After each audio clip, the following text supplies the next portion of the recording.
Hola.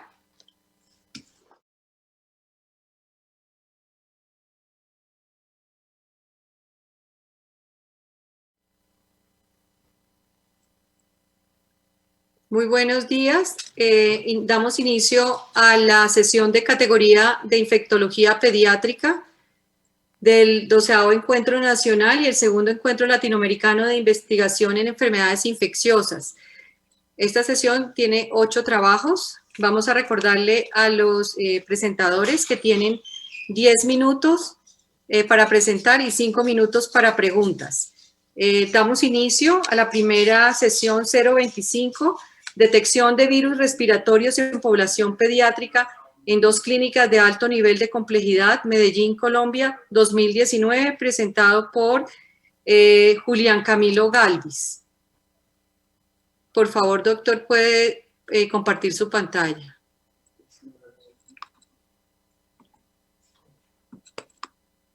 Buenos días para todos. ¿Logran visualizar mi pantalla y escucharme bien? Sí. Ok. Buenos días, mi nombre es Julián Galvis, microbiólogo del Laboratorio Médico de Referencia en la Clínica del Rosario en la ciudad de Medellín. Este trabajo fue realizado por diferentes personas, dentro de ellas Elizabeth Sierra, Linda Montaño, Xiomara Gutiérrez, Beatriz Arroyave, compañeras del área de microbiología, el doctor Carlos y Jaime Robledo, directores del laboratorio, la doctora Natalia Maldonado, epidemióloga del laboratorio, y Grupo Germen, y la doctora Claudia Beltrán, infectóloga pediatra de la Clínica del Rosario sede Tesoro. En nuestro trabajo titula Detección de virus respiratorios en población pediátrica en 2 clínicas de alto nivel de complejidad en la ciudad de Medellín en el 2019.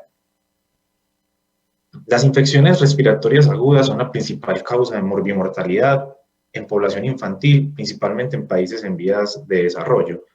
Las vías respiratorias ofrecen un microambiente ideal para la subsistencia de diferentes microorganismos y diferentes poblaciones microbianas.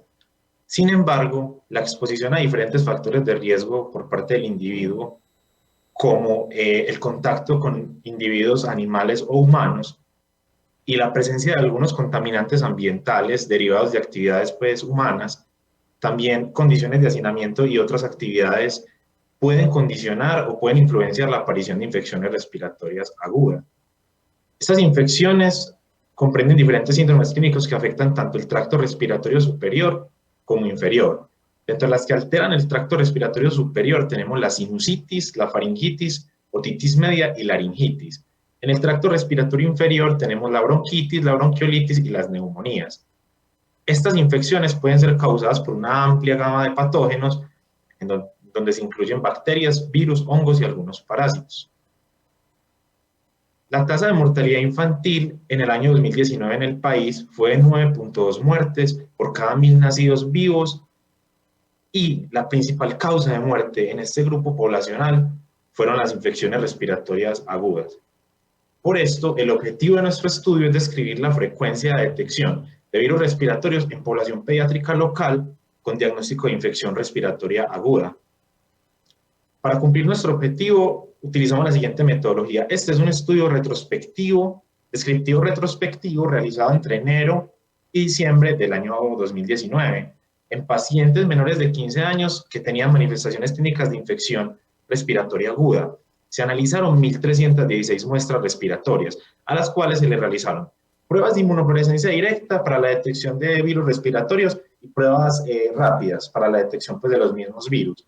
Además, realizamos un ejercicio investigativo en el cual recogimos los datos de los pacientes con los mismos grupos etarios, pero en una población diferente, a la cual se le realizaron pruebas de biología molecular, una PCR múltiplex en el sistema FILMARRAY para la detección de múltiples patógenos respiratorios en el mismo periodo de tiempo. De las 1.316 muestras evaluadas, 322 de ellas fueron positivas al menos para un virus respiratorio, es decir, el 24.6%. Esas muestras fueron principalmente halladas en niños menores de 5 años, siendo los niños de 1 a 5 años el grupo etario en los que más casos se presentaron. El 48.1% de los casos se presentan en este grupo.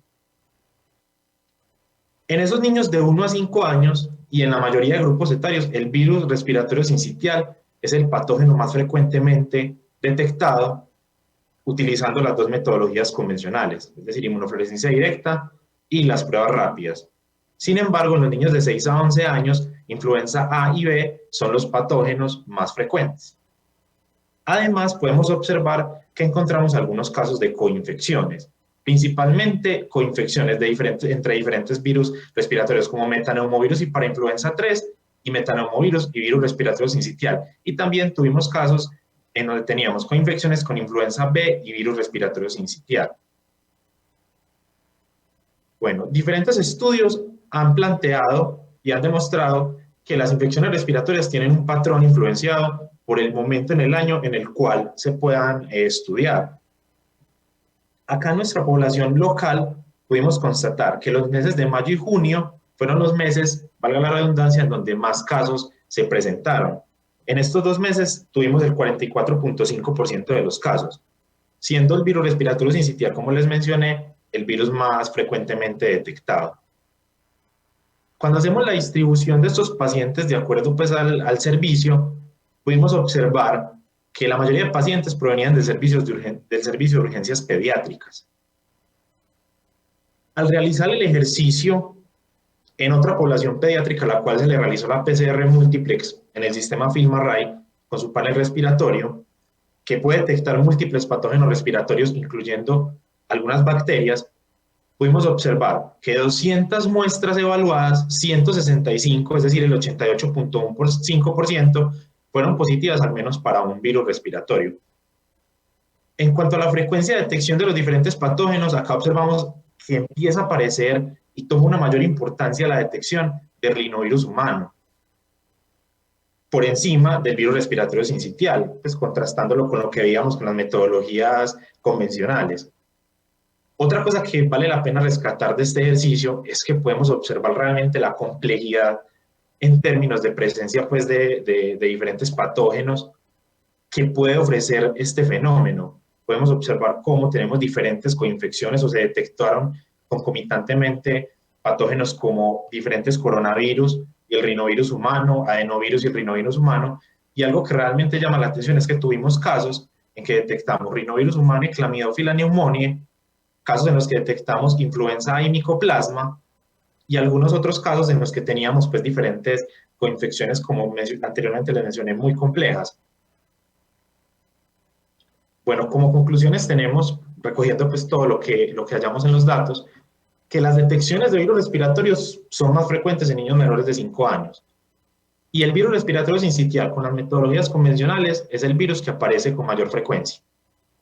En los niños de 6 a 11 años, no es el virus respiratorio sincitial el más frecuentemente detectado, sino que es influenza A y B, representando alrededor del 14.4% y el 11.8% de los casos respectivamente. Además, pudimos constatar que entre los meses de mayo y junio se presentan el 44.5% de los casos, es decir, casi la mitad de los casos se encuentran en estos 2 meses cuando hablamos de esa población con las metodologías convencionales. Sin embargo, el uso de técnicas como la PCR múltiplex en el sistema FilmArray permitió evidenciar la presencia de otros patógenos que, por las características intrínsecas a las pruebas convencionales, no pueden ser detectados, como el rinovirus humano. Y también pudimos identificar diferentes coinfecciones. Conocer la etiología de estas infecciones respiratorias agudas y la frecuencia en la detección de los diferentes patógenos realmente proporciona al clínico una mirada muy amplia y mucho más profunda del fenómeno. Y esto contribuye activamente a la optimización de estrategias o medidas terapéuticas para el manejo del paciente pediátrico con infecciones respiratorias agudas, teniendo un impacto directo sobre este problema de salud pública en esta población infantil. Muchísimas gracias.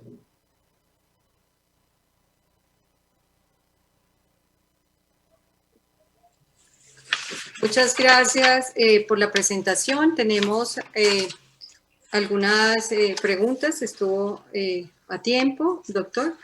Quería de pronto preguntar aclarar específicamente la PCR múltiple se le hizo simultáneamente a algunos de estos pacientes, porque son 200 muestras, pero no me quedó claro cómo fue seleccionada y, digamos, para fines de estar dentro del mismo estudio.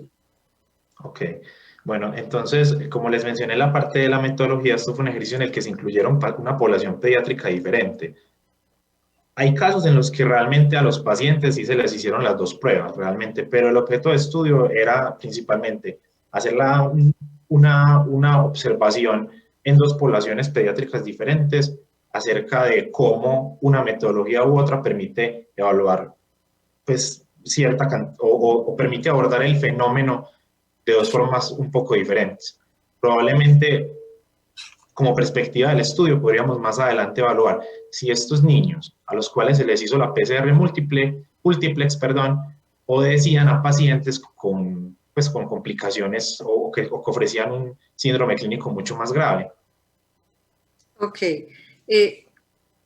No sé si hay alguna otra pregunta. Yo tenía otra pregunta, es si el otro método fuera de inmunofluorescencia indirecta, ¿cuál fue? Y digamos, es porque son de diferentes instituciones, supongo. Sí, o sea, son dos instituciones de la misma clínica y se utiliza el mismo método de inmunofluorescencia directa, el Ok, mismo kit comercial. perfecto. Muchas gracias. Ok, muchas gracias a ustedes. Muy amable. Entonces vamos a, creo que podemos, no sé si hay alguna pregunta no las veo en el público.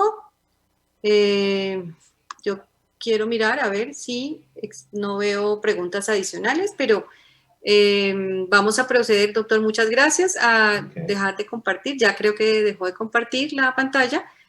Y Sí. Bueno, yo creo que podemos darle paso al siguiente expositor, el doctor Juan David Farfán Albarracín,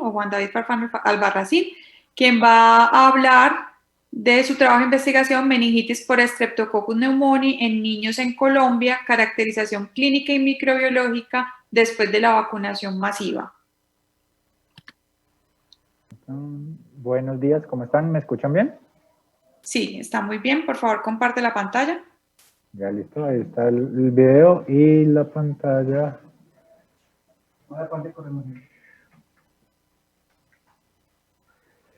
Ahí está, ¿la ven todos bien? Sí, está muy bien.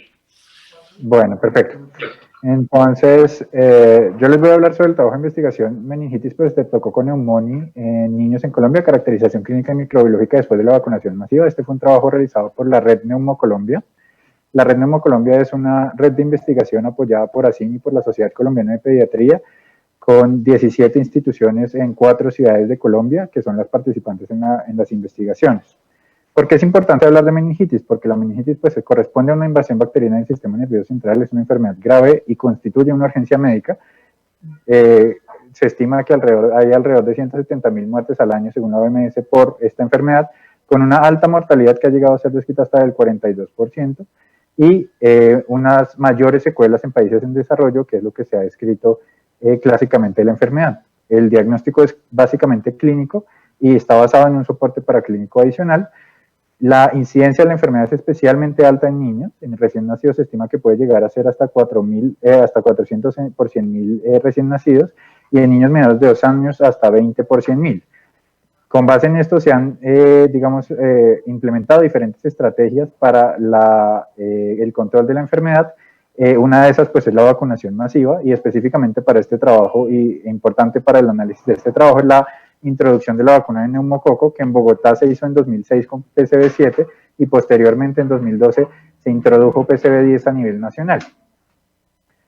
El impacto de las vacunas, digamos que es inicialmente importante. Vemos acá que hay una disminución inicial desde el punto de vista de incidencia, posterior a la introducción de la PCV10 en 2012, pero posterior a esa disminución de la incidencia vemos que hay un aumento progresivo de la misma, y esto es acompañado igualmente por la letalidad, que este dato es importante, digamos, para el análisis de los resultados de este trabajo, y es un dato que se debe tener en cuenta.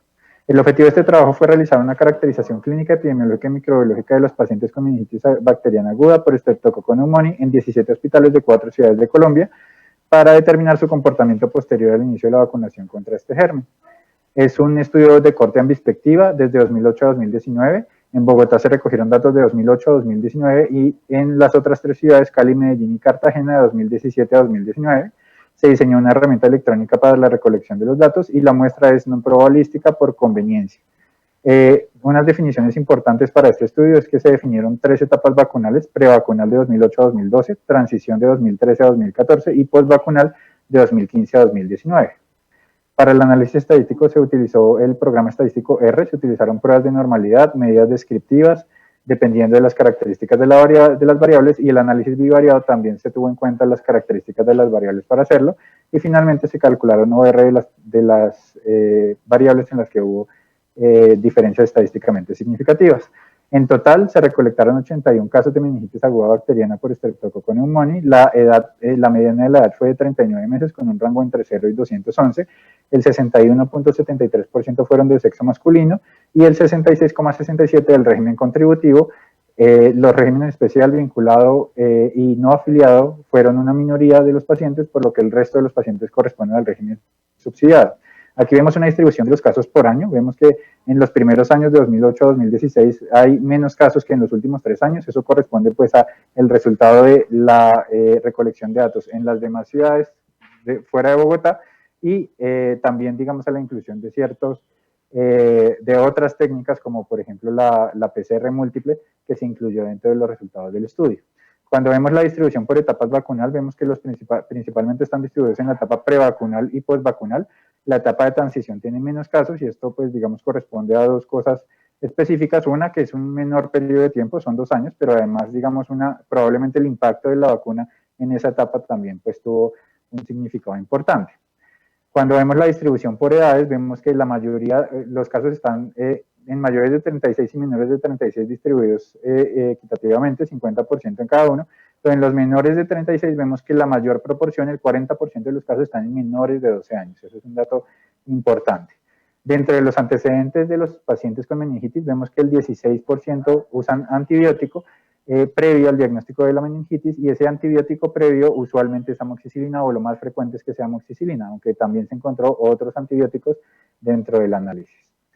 En cuanto a los demás antecedentes, el antecedente más importante que se encontró en el estudio fue la presencia de una enfermedad crónica, que se encontró casi en el 30% de los pacientes, y la enfermedad crónica más importante fue la fístula de líquido cefalorraquídeo, que se encontró en más de la mitad de estos pacientes con enfermedad crónica, seguido de enfermedad neurológica crónica, que es el segundo factor, la segunda enfermedad crónica más frecuente. En cuanto a los síntomas, se encontró que los síntomas más frecuentes son fiebre, hiporexia, somnolencia y vómito, digamos los primeros 4, altamente inespecíficos. Las crisis epilépticas aparecen en 5.º lugar y llegan a ocupar hasta el 50% de la frecuencia en estos pacientes, y además hay signos como, digamos, específicos de meningitis, como rigidez nucal, y signos de irritación meningea, pues tienen una proporción, digamos, disminuida con respecto a lo que podríamos esperar para el diagnóstico. Cuando analizamos los serotipos por estado vacunal, es decir, si han recibido vacunación o no han recibido vacunación, vemos que los serotipos que están incluidos en la vacunación, como el 6B y el 14, tienen una proporción mayor en los pacientes no vacunados, que es lo que esperábamos, y aparece un dato importante, que es que el serotipo 19A se ve predominantemente en los pacientes que tienen vacunación de neumococo con PCV10. Asimismo, cuando comparamos los casos y la distribución de los serotipos por etapa vacunal, vemos que antes de la vacunación, en la etapa prevacunal, ocupaban el 65% de los casos.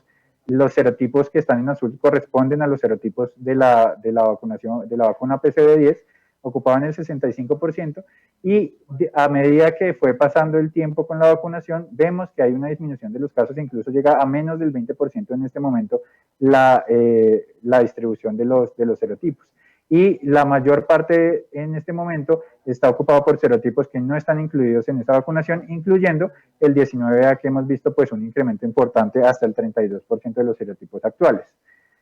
Dentro de la evolución de la sensibilidad podemos ver que las cefalosporinas de tercera generación han aumentado su resistencia a lo largo del tiempo. En la etapa postvacunal ya superan el 15% de sensibilidad disminuida, que incluye intermedio y resistente, y vemos un fenómeno similar con la penicilina, que también ha aumentado su resistencia desde la etapa prevacunal hasta la etapa postvacunal. Las complicaciones más frecuentes fueron disfunción cognitiva, epilepsia, hipoacusia neurosensorial y disfunción motora, y de estos es importante destacar que la edad fue el principal factor asociado con la presencia de mayor hipoacusia neurosensorial, mayor ceguera y mayores secuelas motoras. En cuanto a la letalidad, se encontró una letalidad del 23%, en esa letalidad encontramos que los factores asociados a mayor letalidad son un menor recuento de leucocitos en sangre, un menor recuento de neutrófilos en sangre, una PCR aumentada en sangre, una hemoglobina disminuida en sangre y una glucosa en LCR disminuida en sangre, que también digamos que hace parte de lo que tal vez ya ha sido descrito para esta enfermedad. Cuando, digamos, y pusimos puntos de corte para estas variables para saber... ¿Aló? Te queda un minuto. Bueno, cuando analizamos, digamos, los puntos de corte, encontramos que una glucosa menor de 20 tiene un OR en LCR para un OR de 9.79 para letalidad, leucocitos menor de 12 de 4.67, neutrófilos menor de 10.000 de 4.67, hemoglobina menor de 11 de 4.67, PCR mayor de 100 de 23.42, ventilación mecánica y vasopresores de 9.75 y 14.23 respectivamente. Entonces, ¿cuáles son las conclusiones del trabajo? La vacunación ha desplazado los serotipos en PCV10 y han emergido serotipos nuevos. La emergencia del serotipo 19A puede explicar el aumento en la sensibilidad disminuida de las cefalosporinas de tercera generación, que es un dato importante. Se debe ajustar el tratamiento pues, a la situación microbiológica actual. Se deben plantear cambios en la vacunación teniendo en cuenta los nuevos datos y que los serotipos de la vacuna que están actualmente incluidos pues, fueron desplazados por la vacunación con PCV10. La enfermedad tiene manifestaciones inespecíficas y pues se debe tener una alta sospecha clínica y hay una asociación entre hipoglucorraquia con mortalidad y complicaciones y en respuesta inflamatoria sistémica con mortalidad, complicaciones y secuelas. Es una enfermedad con un alto costo social y económico, tanto en la etapa aguda por los costos agudos que genera, como por las secuelas que genera en el largo plazo. Muchas gracias. Bueno, muchas gracias, doctor Juan. Tengo varias preguntas. La primera de ellas es, en la evaluación de las secuelas de estos pacientes, ¿tuvieron en cuenta toda la población, los 84 pacientes, o es un número de esos pacientes? Porque me llama la atención el seguimiento de estos pacientes. ¿Cómo hicieron para evaluar las secuelas o corresponde solo a un número pequeño de pacientes? Sí, de acuerdo. Digamos que la evaluación de las secuelas se hizo en un número reducido de pacientes. Corresponde más o menos entre el 20 y el 30% de la población, que fue realmente la población a la que pudimos acceder de alguna forma a un seguimiento por alguna especialidad dentro de la red de hospitales que tenemos en la red de Neumocolombia, pues. Ok, eso es importante mencionarlo, sobre todo en las gráficas. A veces es bueno poner los N para uno saber exactamente qué es lo que se está evaluando y no en la totalidad, sino saber que es una fracción pues, de los pacientes. Mi otra pregunta es, ¿cuáles crees que son las limitaciones o cómo crees que afecta los resultados el hecho de que hay es dispareja la evaluación de los pacientes porque los últimos años incluyen más pacientes por el ingreso de otras ciudades al estudio? ¿No crees que esto pueda generar algún sesgo en la evaluación, en el análisis y requiere algún ajuste desde el punto de vista epidemiológico? ¿O crees que sí se puedan comparar los dos periodos incluyendo el muestreo total? Sí, digamos que en principio sí, digamos que necesariamente y seguramente debe haber un sesgo porque pues en los primeros años los datos de 2008 a 2016 corresponden únicamente a Bogotá y los datos de 2017 a 2019 corresponden a otras ciudades. Sin embargo, digamos que esperaríamos que de alguna forma los serotipos pues fueran consistentes entre las diferentes ciudades, aunque digamos que sí, claro, puede haber un sesgo importante por esa razón, claro, sobre todo en los serotipos evaluados en los primeros años, seguramente habrá algún sesgo por esa razón, sí. Es una debilidad del estudio, sí. ¿Qué otras debilidades crees que pueda tener el estudio o consideras que es solo por ese lado? No, pues digamos es un estudio pues limitado a ciertas instituciones, obviamente digamos que no se están incluyendo pues todas las instituciones a nivel de estas 4 ciudades, ni tampoco pues a nivel Colombia, digamos que lo ideal sería tener datos consolidados nacionales de todas las instituciones para poder hablar digamos un poco más certeramente sobre la circulación de serotipos y sobre todos estos factores, pero creemos que pues es una muestra representativa de todas esas, de Colombia por lo menos, es una muestra representativa los casos de estas 17 instituciones que finalmente pues son instituciones pediátricas que de cierta forma digamos que son como referente cada una en su región. Muchas gracias, felicitaciones. Muchas gracias. No veo más preguntas, yo creo que podemos seguir con la otra presentación.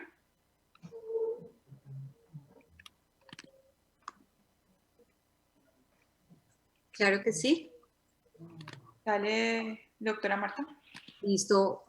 Muchas gracias. Vamos a continuar con la presentación 027, presentación clínica del virus linfotrófico humano de células T tipo 1 en pediatría, presentado por Juliana Mejía Mertel. Juliana, ¿estás ahí? Señora, buenos días. Buenos días. ¿Podrías compartir la pantalla? No.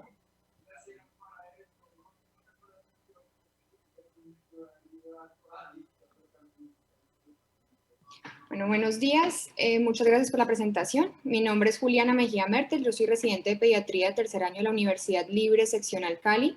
Este trabajo fue realizado junto con la doctora Juliet Urbano, pediatra de la Universidad Libre, también seccional Cali, y con el doctor Juan Pablo Rojas Hernández, infectólogo pediatra de la Fundación Clínica Infantil Club Noel. El trabajo se titula Presentación clínica del virus linfotrópico humano de células T tipo 1, o HTLV por sus siglas en inglés, en pediatría. El HTLV1 es un virus que hace parte de la familia de los retrovirus, tiene características similares al VIH y afecta principalmente los linfocitos T, tiene características o propiedades oncogénicas y es considerada la infección por el HTLV1 una enfermedad desatendida. Está relacionado con la leucemia o linfoma de células tipo T y la mielopatía asociada a HTLV1, antes conocida como paraparesia espástica tropical. Sin embargo, en las últimas décadas se han descrito otras manifestaciones, dentro de ellas las enfermedades inflamatorias y autoinmunes, coinfecciones con microorganismos oportunistas, enfermedad pulmonar e infecciones crónicas de la piel. Lo que nos impulsó a llevar a cabo esta caracterización fue la valoración del impacto en la calidad de vida y una alta morbilidad sin la posibilidad de un tratamiento específico. Y los mecanismos de transmisión que se presentan son lactancia materna, el cual hace parte de uno de los principales en el caso de pediatría, siendo el riesgo de transmisión 5.7 a 37.5%. Esto es tan amplio debido a algunos factores de riesgo, entre ellos la edad materna, la duración de la lactancia materna, la carga proviral materna en el momento de la lactancia.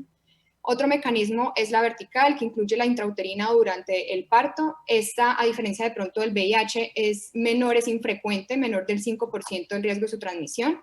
Por transfusiones se ha evaluado un riesgo del 50 al 70%, que va disminuyendo acorde si se deja más de una semana el hemoderivado guardado. Y por último, la transmisión sexual. Afecta aproximadamente 10 a 20 millones de personas a nivel mundial. Sin embargo, solamente el 5% generan algún tipo o expresan algún tipo de enfermedad, siendo más prevalente en regiones tropicales. Esto incluye África ecuatorial, Caribe, sur de Japón y Suramérica. En Suramérica, aquellos países que más han representado prevalencia son Chile, Perú, Ecuador, Brasil y Colombia. Como mencioné anteriormente, afecta principalmente población vulnerable y la intervención se basa en un diagnóstico temprano, con un manejo multidisciplinario en las manifestaciones clínicas que tenga el paciente y prevención de la transmisión. El objetivo de nuestro trabajo fue describir el perfil clínico de 11 pacientes hasta ahora diagnosticados con HTLV1 en una institución pediátrica de Cali, Colombia. Fue un análisis retrospectivo descriptivo de corte transversal tipo serie de casos en la Fundación Clínica Infantil Club Noel. Son pacientes mayores de un mes, menores de 18 años, con prueba confirmatoria tipo Western Blot para HTLV1 entre enero de 2017 hasta enero de 2020. En las siguientes dos diapositivas vamos a ver el resumen de los resultados de los diferentes casos. En la parte inicial vamos a ver un poquito de la caracterización sociodemográfica y después la caracterización clínica.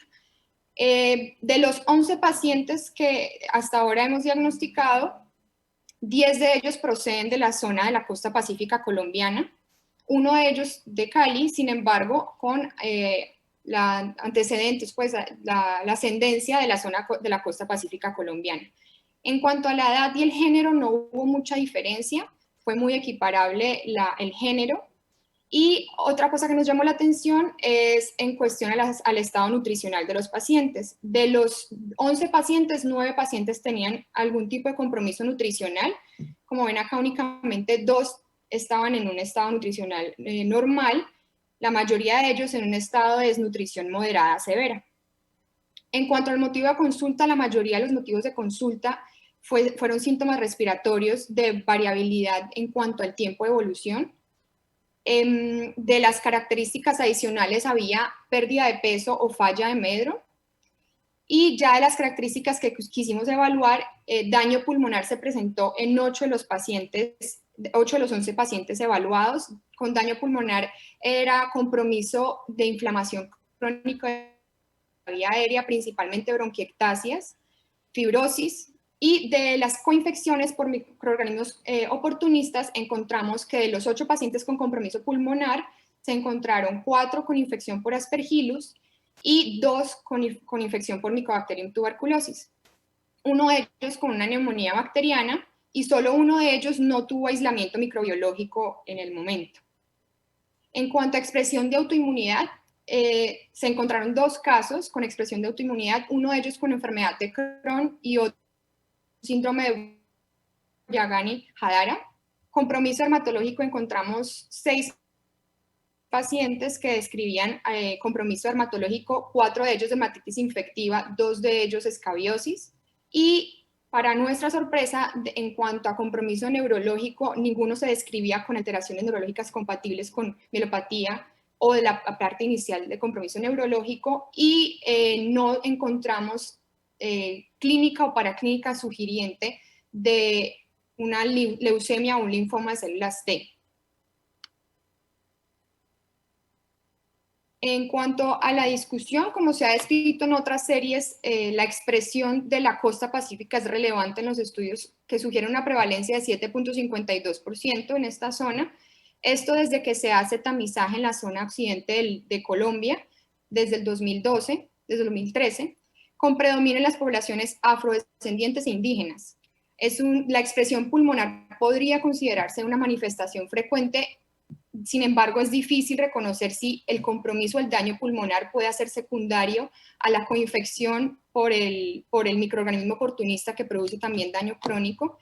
La deficiencia nutricional entra a ser considerada como una manifestación o una asociación de riesgo a esta condición de vulnerabilidad de estos pacientes. Y es importante destacar también esta relación de inmunodeficiencia y autoinmunidad, siendo esta expresión de autoinmunidad una posible única expresión de una infección por HTLV1. Como conclusiones y recomendaciones, conclusiones del estudio: pocos estudios en pediatría hasta ahora hemos visto que se han enfocado en detectar otro tipo de sintomatología en los pacientes pediátricos. La expresión clínica es amplia y puede llegar a ser inespecífica. Y como recomendaciones, pues una enfermedad infecciosa desatendida, pero es prevenible. La intención es que podamos reconocerla, sensibilizar al personal de salud sobre las formas de presentación de HTLV1 en pediatría, que podamos reconocerla no solamente para actuar en el paciente que está afectado, sino en su núcleo y su familia para prevenir la enfermedad, la transmisión de la enfermedad. Muchas gracias, quedo atenta a preguntas.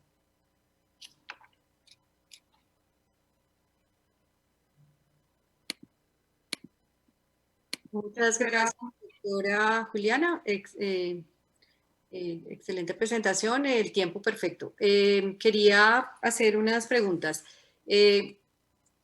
Teniendo en cuenta que las manifestaciones que se esperan especialmente son relacionadas con mielopatía, y obviamente sabiendo que en la región sí, pues hay una alta prevalencia de esta infección, ¿cómo decidieron la realización del estudio?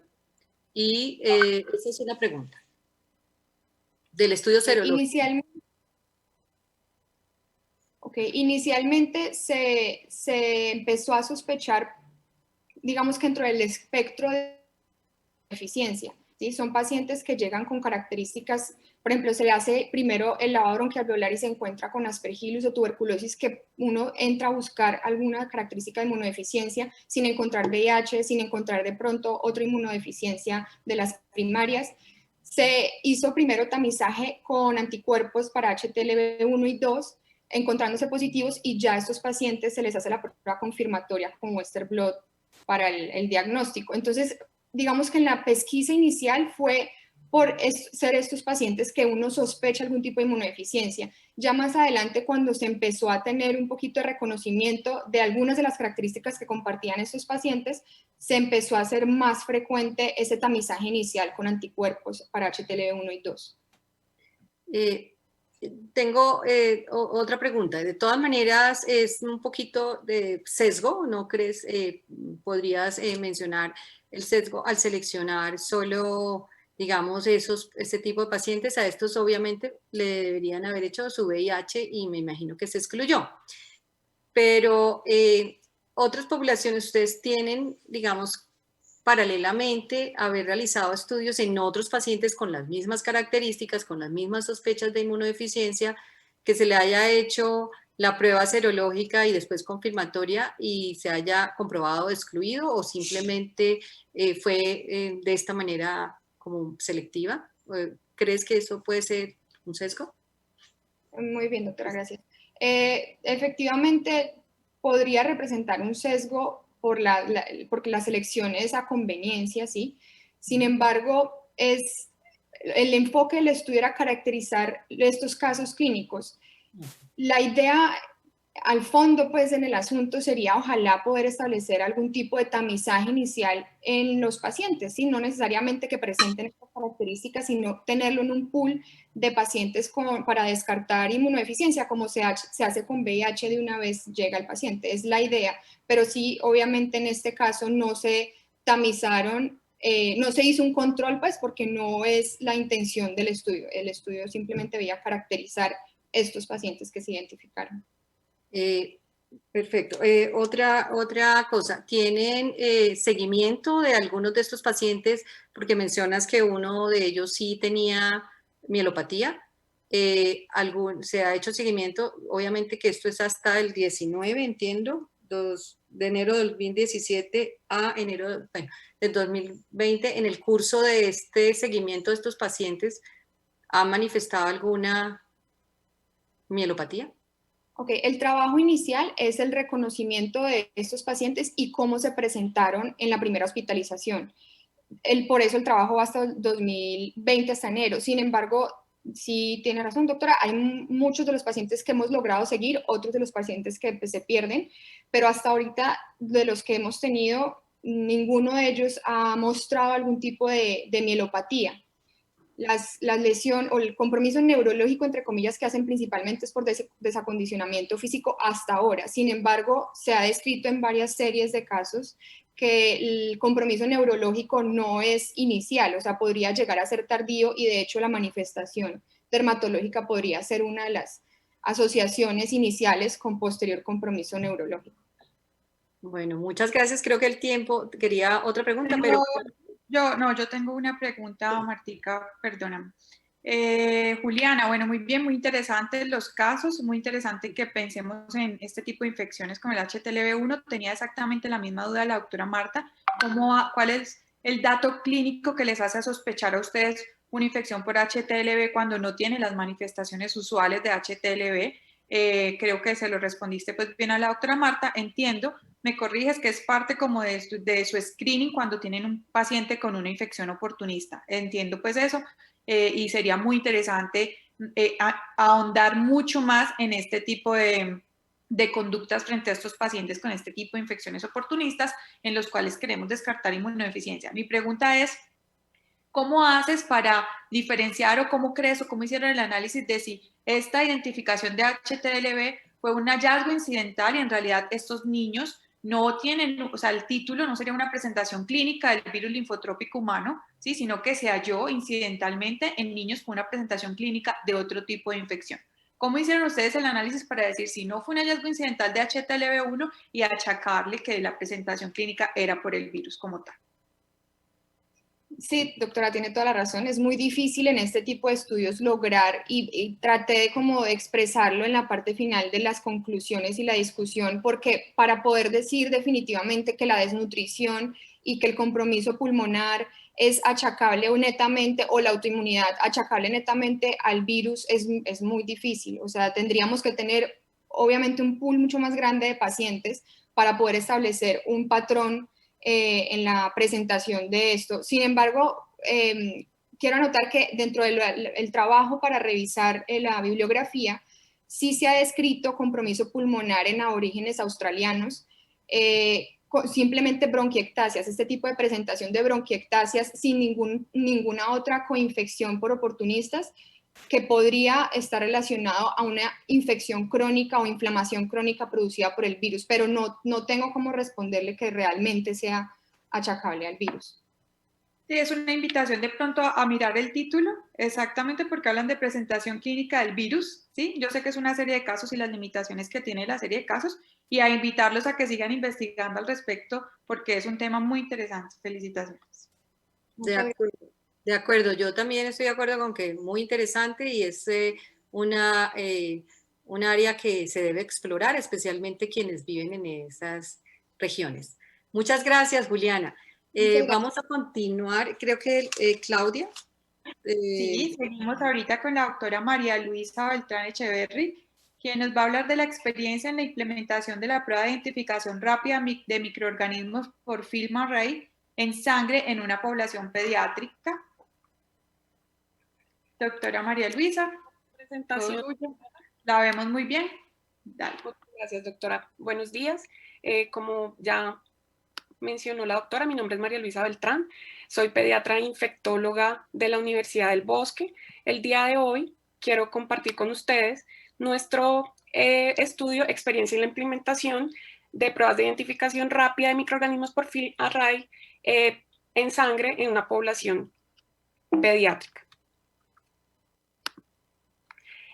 Pues el título, como ya les mencioné, de nuestro trabajo es este. Quiero mencionar que recibí la colaboración de la doctora Marta Isabel Álvarez, quien fue la coordinadora del trabajo de grado. Este título fue realizado para optar por el título de pediatra infectóloga de mi especialidad. Además de esto, conté con la colaboración de Lina María Rincón, quien fue la asesora metodológica, de Magda Sánchez, quien fue, pues, pertenece al Laboratorio de Microbiología de la Fundación Cardioinfantil, y de los estudiantes Sofía López y David Rodríguez Barajas, que son estudiantes de medicina de la Universidad del Rosario, y colaboraron con la recolección de datos y el análisis de los mismos. ¿Cuál fue el objetivo de nuestro estudio? El objetivo principal de nuestro estudio fue caracterizar la identificación rápida de microorganismos mediante el uso de la prueba FilmArray en población pediátrica en un hospital de cuarto nivel de Bogotá. Los objetivos específicos que nos propusimos fue determinar las características basales sociodemográficas y clínicas, la frecuencia de gérmenes gram positivos y gram negativos, estafilococo aureus sensible, estafilococo aureus meticilino resistente, y la presencia de bacilos gram negativos, productores de carbapenemasa tipo KPC, que se podían detectar por la prueba molecular que usamos. El acuerdo entre los resultados de identificación de microorganismos obtenidos mediante FilmArray hemocultivo y describir el uso de terapia antibiótica según el tipo de microorganismo y el cambio en la conducta clínica a partir de los resultados de FilmArray y hemocultivo.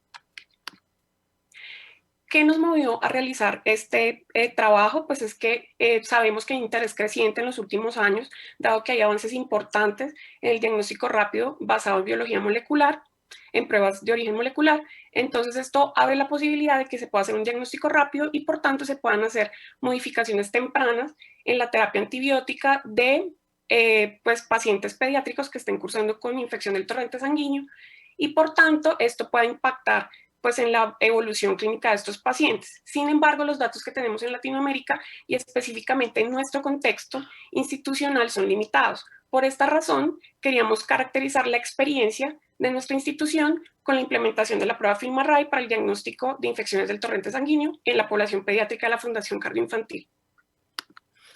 En cuanto a los métodos, nuestro estudio es un estudio descriptivo, retrospectivo. Nuestra población fueron neonatos de 1 a 30 días y niños de 1 mes a 18 años con hemocultivos positivos para bacterias gram positivas y gram negativas, hospitalizados en la Fundación Cardioinfantil entre enero de 2017 y julio del 2019. Los criterios de inclusión que tuvimos en cuenta eran pacientes que tuvieran hemocultivos positivos para bacterias gram positivas y o gram negativas, que correspondieran al primer episodio infeccioso para el germen aislado o episodios posteriores que no estuvieran asociados a bacteriemia persistente por ese germen, a los que se les hizo FILMARRAY como ayuda para el diagnóstico. Los criterios de exclusión fueron aislamientos extrainstitucionales o aquellas historias que tuvieran información incompleta para nuestro análisis. Los métodos de identificación con los que realizamos el estudio son los que están disponibles en la Fundación Cardioinfantil. Para los hemocultivos se usó BACT-ALERT 3D de Biomerie Company, para el FILMARRAY BioFile de Biomerie Company también.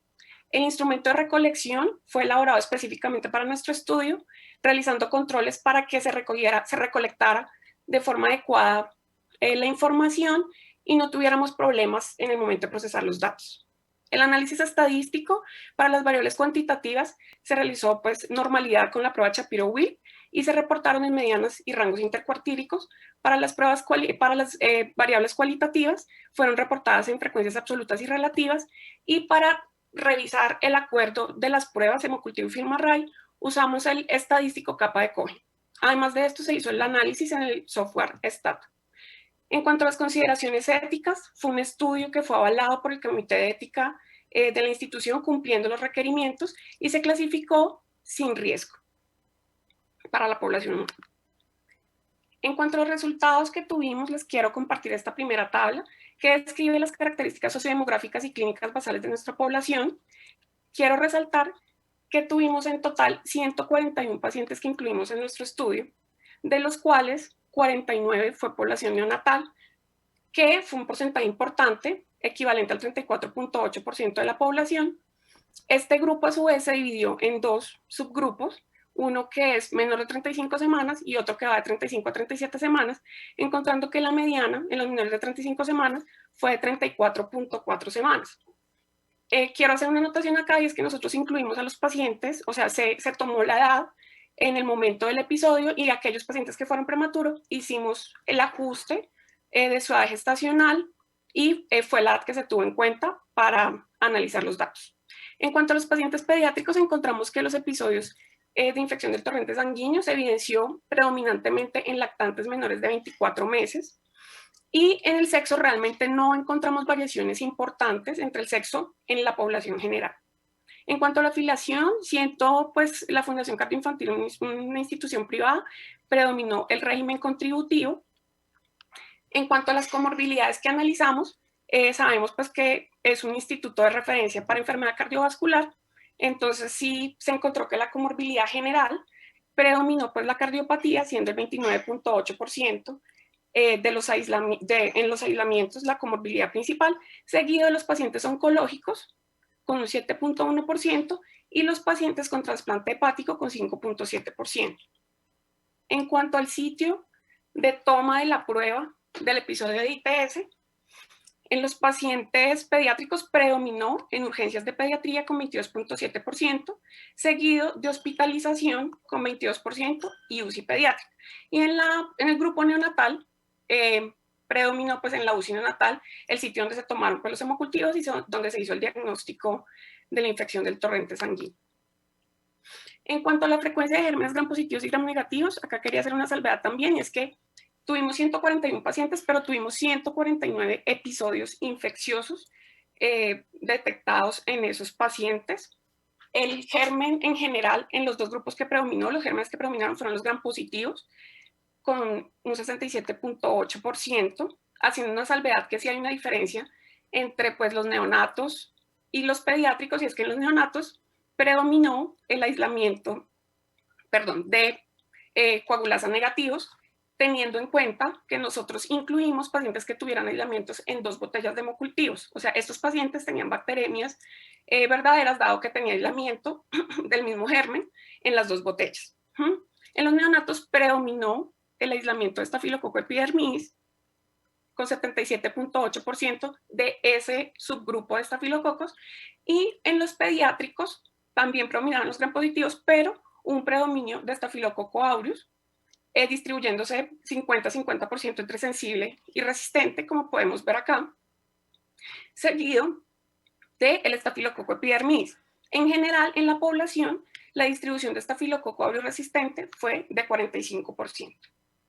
En cuanto a gérmenes gram negativos, fueron los que siguieron en frecuencia, encontrando que Klebsiella pneumoniae fue el principal germen aislado en los 2 grupos con 40%, seguido por E. coli. Encontramos una baja incidencia de KPC detectado pues, de forma molecular solo en un paciente, y era una Klebsiella pneumoniae, que equivale más o menos al 5%, considerando que pues, está asociado a la epidemiología de la institución, que tiene pues, baja incidencia de esta resistencia.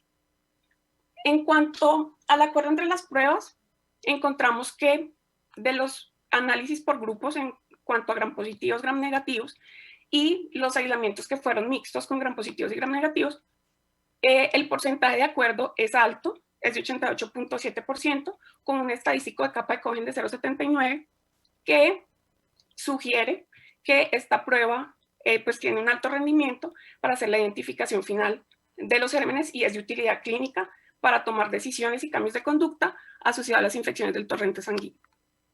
En cuanto a la caracterización de la terapia antibiótica, según el germen identificado, queríamos mencionar que un cambio importante de antibiótico asociado a los resultados del FILMARRAY, con 32.9% de cambio en la conducta, ¿sí?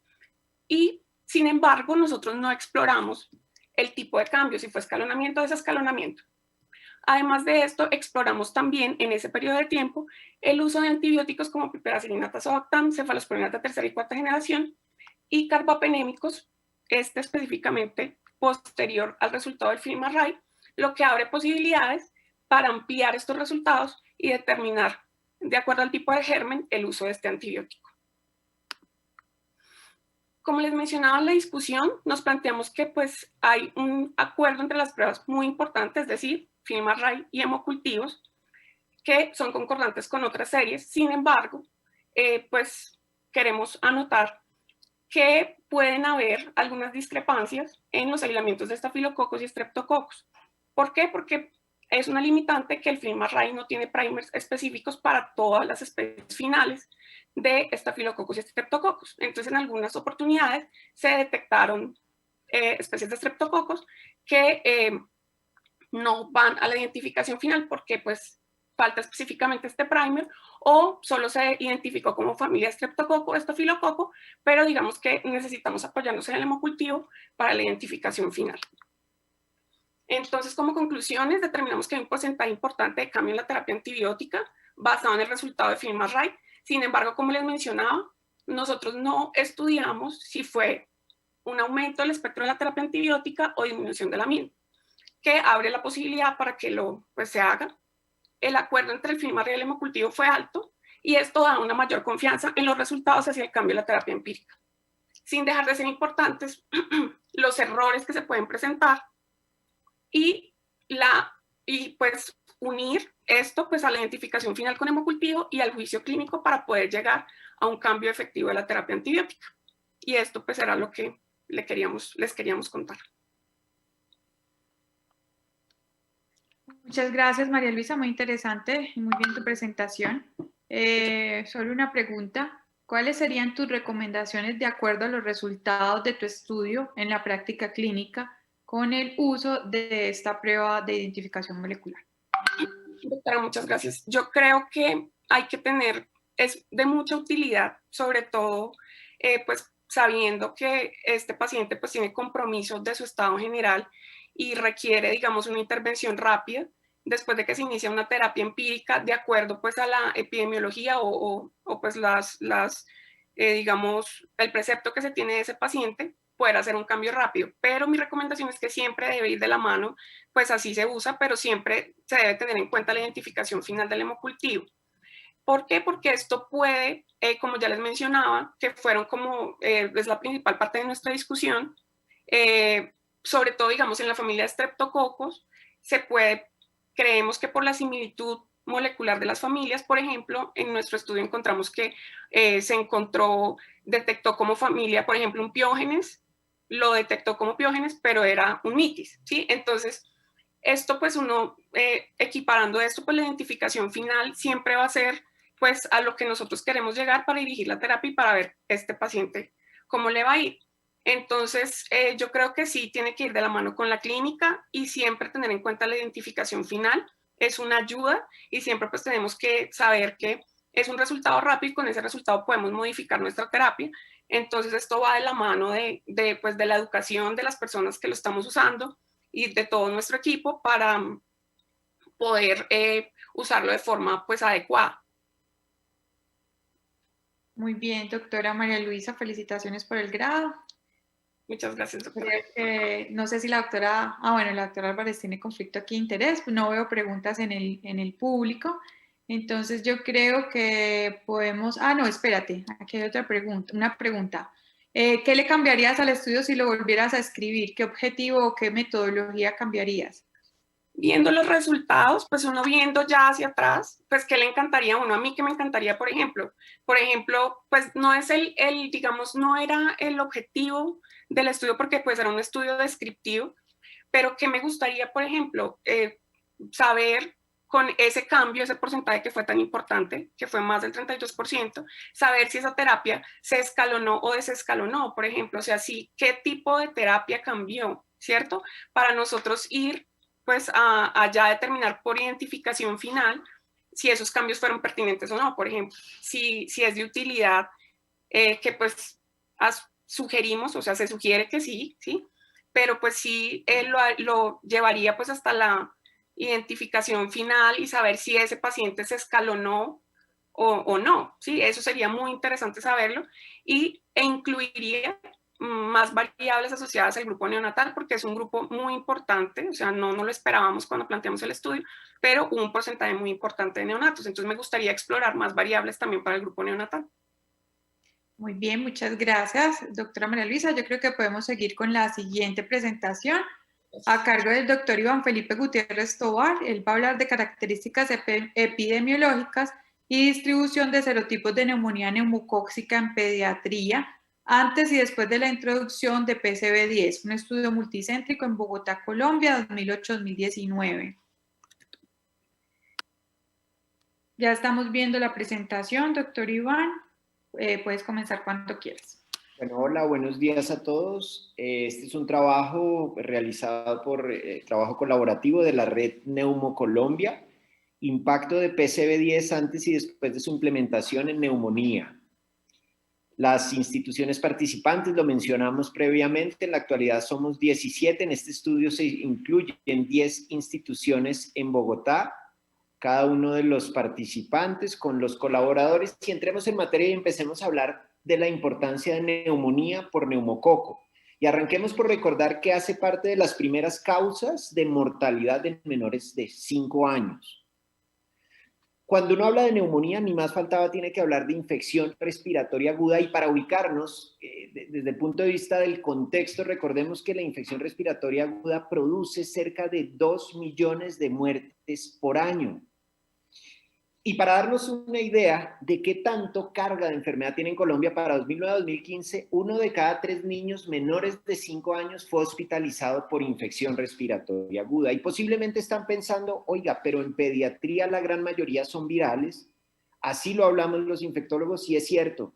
Sin embargo, quiero que recordemos este dato y lo tengamos presente. Para el 2000, entre 27 a 40% de las muertes por IRA en menores de 5 años eran atribuidas a neumococo. Y si queremos aterrizarlo a algo más regional, debemos pensar que se presentan de forma anual cerca de 500,000 casos de neumonía por neumococo, de tal forma que le interesa a uno conocer estrategias de prevención, y es donde debemos hablar de las vacunas.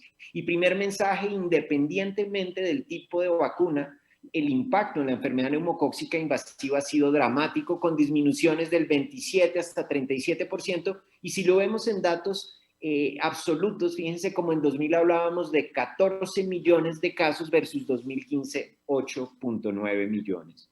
Y empecemos a desglosar un poquito y ver qué ha pasado con los desenlaces en vacunación para entender el por qué y hacia dónde vamos con este trabajo. PCV7, sus serotipos incluidos, estudios iniciales en Estados Unidos describen disminución de hospitalizaciones en neumonía del 45 al 61%. Pero de forma interesante, estos primeros 7 hospitales empiezan a describir un aumento progresivo en los casos de empiema, un aumento realmente considerable con disminución de serotipo 14, aumento de serotipo 19A. Empezamos a contar con otras estrategias, PCV10 sumando el 1, el 5, el 7, PCV3, el 6A, 19 y 3. Y es interesante ver cómo en población similar que sufrió o presentó estos datos de desenlace ya descritos, usar PCV3 se lleva nuevamente a disminución de empiema, lo describen casi similar a condiciones basales, con disminución del serotipo 19A. Y con PCV10 también hay experiencia. Brasil, sin duda, ya lo mencionamos, varios países, independientemente del tipo de vacuna, disminución en la frecuencia de neumonía y de forma interesante no describe con uso de PCV10 aumento de los casos de empiema similar a lo que sucede con Finlandia. Y otro desenlace interesante para revisar y ver con el uso de las vacunas conjugadas es la disminución en la resistencia. Algunos describen aumento de resistencia, la gran mayoría disminución. Y quiero que tengan en cuenta estos desenlaces porque muchas de estas características serán las que queremos describir. Para aterrizar, y lo digo muy rápido porque ya lo mencionamos, Colombia desde noviembre de 2011 usa PCV10 de forma universal a los 2, 4, 12 con coberturas para el 2019 superiores al 95%. De tal forma que, ¿qué queremos describir? Las características clínicas, epidemiológicas y distribución por serotipos de neumonía antes y después. ¿Qué hicimos? Se incluyen los 10 hospitales con definición de OMS, claramente con identificación del neumococo, y lo clasificamos similar a los estudios que hacemos en la red y la línea de investigación de Neumocolombia en un antes, un periodo de transición y un periodo post-PCV10 con sus respectivas comparaciones y análisis. Quiero empezar por esta gráfica, esta tabla, para mostrarles cómo entre el periodo prevacunal y el postvacunal nos ubicamos espacialmente desde el punto de vista sociodemográfico de poblaciones en términos generales similares. Es interesante para decir, oiga, posiblemente las diferencias no se deban a un dramático cambio en nuestros pacientes incluidos, hombres, ligera variación, grupos etarios pudiera haber un ligero aumento, fíjense, de la mediana en términos de edad, al igual que cuando se agrupan o categorizan por grupos de edad, pero no es dramático. Y hay algo interesante para destacar y es que definitivamente en la medida que pasan los años tenemos más datos de los esquemas vacunales, pero esto es interesante, completo para la edad tenemos los datos y más información para el periodo postvacunal, cerca del 70% y al menos una dosis. Si lo comparamos es muy similar el pre con el postvacunal. Y empecemos a ver qué pasó con los serotipos.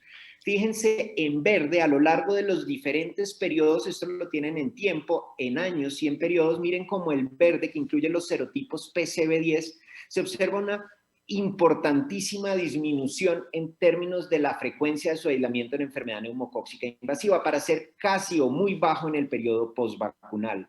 En cambio, fíjense lo que pasa con PCV10 y miren como para 2009 era 10, 11, 12 era prácticamente inexistente y hoy en día ocupa un porcentaje realmente importante. Si lo desglosamos de forma individual con serotipos, y quiero traerles abajo la gráfica para que veamos nuevamente la comparación. Miren lo interesante y empezamos a correlacionar con lo que describimos inicialmente en la literatura. Cae efectivamente el serotipo 1, miren, el serotipo 14 inicialmente 24, cae a un 7.8, un serotipo 1, 11.2, cae a un 3.1, mientras que hay otros serotipos, y se los pongo en azul en la gráfica y acá en rojo, como el 3 que pasan de 0.7 a 16, 6 a muy pocos aislamientos, pero aparecen en el periodo postvacunal, y definitivamente el 19A que pasamos de 3, 6.8 a 30.2 en el periodo postvacunal, y en parte explica gran parte de los resultados actuales. Y queremos mostrarles adicionalmente qué pasó con la susceptibilidad Y es interesante ver que definitivamente, y debemos mencionar, los datos faltantes aumentan definitivamente o disminuyen más bien en el periodo prevacunal versus el postvacunal, y eso hay que agregarlo y darle valor y el énfasis metodológico que esto implica. Pero fíjense cómo penicilina, la frecuencia de resistencia pasa de 6 versus 20.3, cefalosporinas de tercera 0.7 versus 7.8, nuevamente entre este periodo prevacunal, el postvacunal. Eritromicina pasamos de un 3% a un 32%, clindamicina de un 2.2 a un 26.6, y es como nuevamente correlacionamos esto con lo que inicialmente mencionábamos de algunos estudios que describen disminución en la resistencia versus otros que presentan datos contradictorios.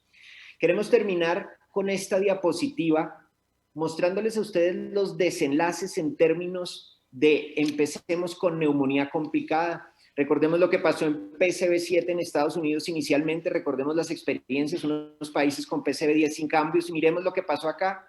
Fíjense cómo la frecuencia de neumonía complicada en el periodo vacunal hablamos de 13.4% versus 31.8%, que incluso si se ve de forma aislada en los últimos periodos, en los últimos años, alcanza a ser aún mayor.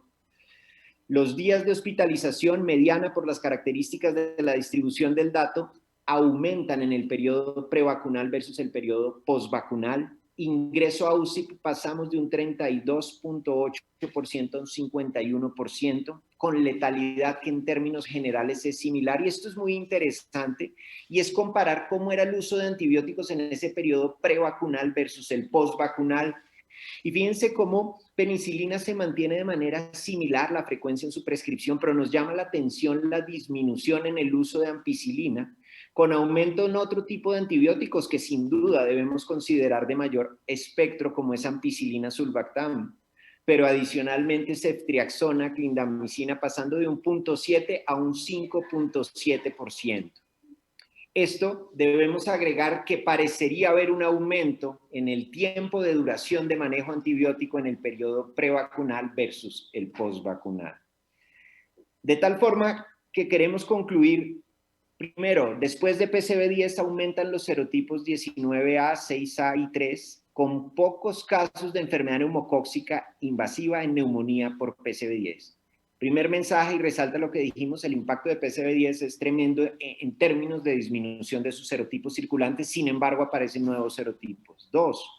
Similar a lo reportado en la literatura mundial, posiblemente mayor severidad debido a serotipos circulantes. Se presentaron más casos de neumonía complicada, mayor necesidad de UCI, hospitalizaciones prolongadas, aumento de resistencia. Interesante ver esquemas antibióticos de mayor espectro y mayor duración. Y definitivamente hallazgos descritos respaldan la importancia de considerar cambio a PCV13 en Colombia. Muchísimas gracias. Muchas gracias al doctor Iván Felipe. No tengo preguntas reportadas hasta el momento. No, creo que podemos seguir con el siguiente expositor, que es el doctor Germán Camacho. Nos va a hablar de caracterización por Streptococcus pneumoniae en 17 hospitales de Colombia en el periodo 2017 a 2019.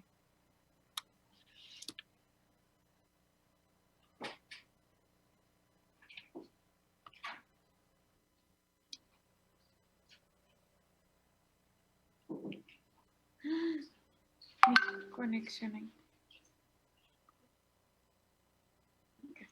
Adelante, doctor Germán. Muchas gracias, Claudia, por la presentación. Vamos a presentar la caracterización clínica y microbiológica de la enfermedad invasiva por neumococo posterior a la implementación de la vacunación masiva en Colombia en los años en el periodo del tiempo de 2017 a 2019. Como ya se comentaba anteriormente, pues ese es un trabajo de la Red Neumo Colombia, que en este momento integra a 17 hospitales de Colombia. Aquí están pues todos los integrantes de la Red Neumo Colombia. En este trabajo se incluyen datos de los 17 hospitales participantes. Entonces es importante pues, mencionar y algunas cosas que ya algo mencionó Juan David y mencionó Iván antes, que la Red Nemo Colombia nace como una iniciativa en el 2012 con apoyo de la SIN Capítulo Central y la Sociedad Colombiana de Pediatría, con una colaboración también con el Instituto Nacional de Salud para que podamos tener acceso, digamos, a la información de los serotipos a través también de los hospitales. Y el estudio, digamos, ha tenido hasta el momento 4 etapas. La primera etapa fue una parte retrospectiva de 2008-2011 en Bogotá y una fase prospectiva 12-13 en 8 hospitales de Bogotá. En la etapa 2 se incluyeron 2 hospitales más de Bogotá para completar 10 hospitales de Bogotá, que fue hasta 2017. La etapa 3 es la etapa que vamos a presentar, que fue de 2017 a 2019 en 17 hospitales de Colombia, con recolección de datos retrospectivos 17-18 y prospectivos 19. Y la etapa 4 que está en este momento en ejecución. Entonces, el objetivo de esta presentación es presentarles los resultados del estudio de 2017 a 19 en Colombia, que es describir las características clínicas y epidemiológicas de las infecciones invasoras por neumococo en la población pediátrica de Colombia, describir las complicaciones y la letalidad de los pacientes con infección neumocóxica invasiva durante este periodo, analizar el perfil de susceptibilidad de los aislamientos de neumococo a los principales antibióticos disponibles en nuestro medio y establecer la relación entre las infecciones invasoras, el serotipo causante y el estado vacunal de los pacientes.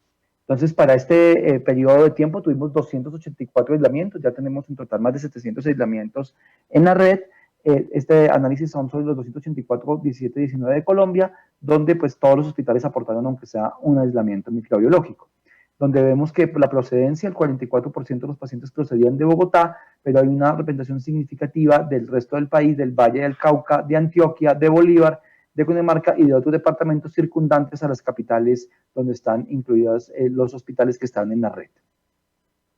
Entonces, vemos que el diagnóstico más frecuente es neumonía. Cuando hablamos de enfermedad neumocóxica invasiva, entonces tomamos y partimos desde el aislamiento microbiológico, y lo que se hace en la red es caracterizar al paciente que tiene un aislamiento microbiológico de neumococo en sangre, en líquido cefalorraquídeo o en líquido pleural en una muestra estéril. Entonces, neumonía es el 62% de los diagnósticos, bacteriemia primaria el 18% y meningitis el 2% y otros diagnósticos ocupan el 8%. En menores de 2 años fueron 139 niños con también un predominio de la neumonía. De 2 a 5 años fueron 88 niños, también con una proporción similar, una proporción menor de ellos de meningitis. Y en mayores de 5 años, el 46% fueron neumonías y llamó mucho la atención que el 24% de los casos de mayores de 5 años fueron meningitis. Entonces también tenemos una proporción importante de meningitis neumocóxica mayores de 5 años, probablemente asociado a fístulas del líquido cefalorraquídeo, como se comentó en el trabajo anterior. En relación a los signos y síntomas, pues es importante en neumonía, pues los síntomas más frecuentes fueron fiebre, tos, dificultad respiratoria, dolor pleurítico y dolor abdominal, con un hallazgo en el 86% de las radiografías de tórax de consolidación y en el 39% de derrame pleural. Entonces es importante porque hay un aumento y vemos también un hallazgo importante de derrame pleural y un 4 o 5% de neumatoceles. Y en meningitis, pues los hallazgos más frecuentes fueron fiebre, irritabilidad, vómito, letargia y rigidez nucal y convulsiones. En cuanto a los desenlaces clínicos, encontramos que 235 pacientes en neumonía, por hospitalización, fue un promedio de 17 días de estancia hospitalaria en promedio en los 3 años. Vemos también en porcentaje de ingreso a UCI que el 53% ingresaron a cuidado intensivo y con un promedio de estancia de 11.5 días. Entonces es importante porque la carga de enfermedad neumocóxica es similar. Y lo que vemos, similar a lo que se presentaba anteriormente, aquí digamos el objetivo del trabajo es la foto 17-19, no podemos hablar digamos de una tendencia, pero vemos la foto año por año, donde los serotipos azulitos son los serotipos que están incluidos en PCV10, entonces vemos que ya ocupan menos del 10%, por supuesto, como se comentaba anteriormente, la vacuna es muy efectiva para controlar sus 10 serotipos, los 10 serotipos que están incluidos en ella, y prácticamente ya no se ven, y obviamente como se da el fenómeno de recambio de serotipos, pues vemos que el 50%, más del 50% de los serotipos que están en tono lila son los serotipos que están incluidos en la de 3 y no están incluidos en la de 10, siendo el color más fuerte el del 19A, que fueron 24 casos en 2017, 26 en 2018 y 22 en 2019 de los aislamientos serotipificados, que fueron el 70% de los aislamientos totales. Entonces vemos que es el predominio de los serotipos y vemos también una proporción también importante de los serotipos que no están incluidas en ninguna de las PCBs, que no están incluidos en ninguna de las PCBs. Y cuando analizamos los desenlaces de ingreso a UCI por serotipo, vemos que de los 70 casos que hubo en total de 19A, el 57% ingresaron a UCI, el serotipo 3 de los 16 casos, 12%, o sea, 75% ingresaron a UCI, y otro de los serotipos emergentes que hemos visto en la última fase del estudio es el 6C, que recuerden que también emerge cuando, digamos, disminuyen los otros serotipos, y el 80% del serotipo 6C también ingresa a UCI.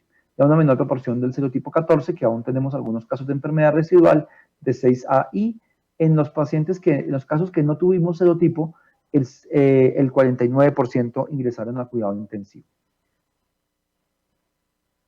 Cuando analizamos la letalidad, vemos que la letalidad global de estos 3 años fue del 13.3%, y cuando lo analizamos por serotipo, vemos que la letalidad del 19A fue de 11.4%, o sea, hubo 8 muertes de los 70 casos, con la letalidad del 6A fue de 12.5%, del 14 del 25%, 2 de 8 casos, y del 3 del 6.2%. Y de los pacientes que no tuvieron serotipo, la letalidad fue del 15.3%, cuando dividimos el número de muertes sobre el número de casos de cada serotipo. Y cuando analizamos la letalidad por diagnóstico, vemos que la letalidad en meningitis es del 30%, de meningitis y neumonía es del 60%, de neumonía es del 5.6%, y de otros diagnósticos no tuvimos fallecidos, que nos da una letalidad global, como les digo, de 13.3%, que es un poco mayor que la que hemos observado en otros estudios previos de la misma red en Bogotá, que alrededor del 10%. Cuando analizamos el estado de vacunación de los niños, también es importante mencionar que obtuvimos datos de vacunación, digamos, de forma más consistente en esta última fase por los datos del PAIWeb y de los datos también de la Secretaría de Salud de Bogotá, donde encontramos que 169 niños tenían un esquema completo para su edad, de los cuales 127 tenían 3 dosis. Vemos que 25 niños tenían esquemas incompletos para su edad, que tuvimos el carnet y estaban incompletos. En 66 pacientes no se obtuvo la información de vacunación y 15 niños no tuvieron ninguna vacuna. Entonces es importante porque, pues obviamente, como estamos partiendo de la enfermedad, pues sabíamos que íbamos a encontrar muchos niños que no estaban vacunados o que tienen esquema incompleto, pero lo más resalta también que muchos de los niños tienen esquema completo de vacunaciones, y aún con esquema completo, pues vemos la enfermedad neumocóxica invasiva.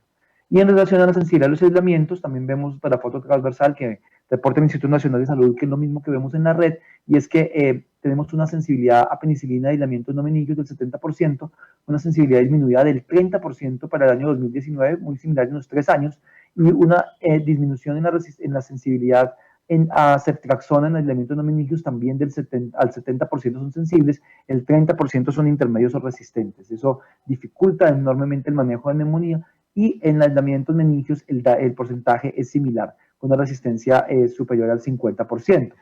Entonces es importante, pues ya de manera de conclusiones, que la enfermedad neumocóxica invasiva genera una carga importante de enfermedad, que los serotipos más frecuentes en este momento en Colombia son el 19A y el 3, los cuales se presentan tanto en pacientes vacunados con PCV como en los pacientes que no reciben ninguna vacuna. La proporción de ingreso a UCI, la estancia hospitalaria y la proporción de resistencia es diferente con cada serotipo, siendo importante el ingreso a UCI en el serotipo 3 y la resistencia bacteriana del serotipo 19A. En otro trabajo que publicamos este año, el 50% de los 19A son multiresistentes, y la resistencia al neumococo está en aumento, ya lo habíamos dicho, por emergencia de clones de 19A multiresistentes, lo cual nos genera una dificultad en el manejo empírico de las infecciones neumocóxicas invasivas. Muchas gracias a todos los compañeros, amigos e integrantes de la red. Muchas gracias a la CIM por generar esos espacios. Muchas gracias al doctor Germán Camacho y a todo su grupo de Neumocolombia. En realidad es un esfuerzo que todos apoyamos y agradecemos, porque nos ha brindado datos muy importantes frente a esta enfermedad. Por el momento no me han pasado ninguna pregunta.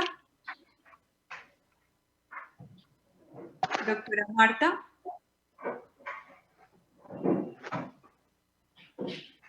soy parte del grupo, no sé. Puedo hacer, no sé. Bueno, quiero hacer No, una pues, aclaración frente a esto. Inicialmente la mencionamos, pero para los que acaban de llegar, en los estudios donde la doctora Marta es partícipe, ella no vota, no tiene posibilidad de votación. ¿Listo? Bueno, yo creo que podemos seguir al siguiente estudio. Doctora Marta, le doy la palabra. Bueno, muchas gracias. Muchas gracias. Creo que vamos muy bien y en tiempo y con muy buenos trabajos. Los felicito a todos. Vamos a seguir con el trabajo oral 031, que está en inglés, The Impact of Antimicrobial Stewardship Program in Narrow Spectrum Antibiotics in Pediatric Hospital in Bogotá, Colombia. El impacto del PROA en antibióticos de uso reducido en un hospital pediátrico en Bogotá, a cargo del doctor Juan Pablo Londoño Ruiz. Hola, doctora, muchas gracias. Doctor, bienvenido. Muchas gracias. Les estoy compartiendo la pantalla, ¿me confirman si la ven? Sí. Listo. Sí, bueno. Entonces, como les contó la doctora, el proyecto se titula El impacto de un programa de control de antibióticos sobre los antibióticos de espectro reducido en un hospital pediátrico en Bogotá. Hacemos parte de la Clínica Infantil de Colsubsidio y del grupo de estudio de control de antibióticos de la clínica. Como ustedes saben, los antibióticos son el segundo grupo de medicamentos más frecuentemente prescritos en los hospitales después de los analgésicos, y en estudios anteriores se ha encontrado que entre el 20 y el 50% de los antibióticos prescritos de forma hospitalaria se prescriben de manera inadecuada o son innecesarios. Y eso ligado a un aumento en los microorganismos multidrogoresistentes que cuestan al sistema de salud americano aproximadamente $20 millones en costos directos anuales. Eso ha hecho la necesidad de la implementación de programas de control de antibióticos que tradicionalmente se han enfocado en los antibióticos de amplio espectro. En este estudio lo que planteamos fue un estudio de antes y después con un diseño cuasi experimental, donde inicialmente en 2016 la clínica inicia su programa de control de antibióticos enfocada en los antibióticos de amplio espectro, y en noviembre de 2019 el PROA se amplía e incluye no solamente el amplio espectro, sino toda la prescripción antibiótica del hospital. El estudio inició con el desarrollo de unas recomendaciones locales y unas guías locales de prescripción antibióticas, la socialización de estas, la vigilancia y retroalimentación, que es una metodología del PROA que se llama Audit and Feedback, en tiempo real para poder hacer el control. Entonces, como les conté, la primera fase del estudio consistió en el desarrollo de guías basadas en la epidemiología local. Luego pasamos a una fase de vigilancia y retroalimentación, que era un proceso diario donde se vigilaban la prescripción de todos los antibióticos del hospital y se hacía retroalimentación en tiempo real y educación a los prescriptores. Y por último se construyó, y esto pues en simultáneo se construyó una base de datos utilizando el programa EpiInfo del CDC para el reporte de resultados.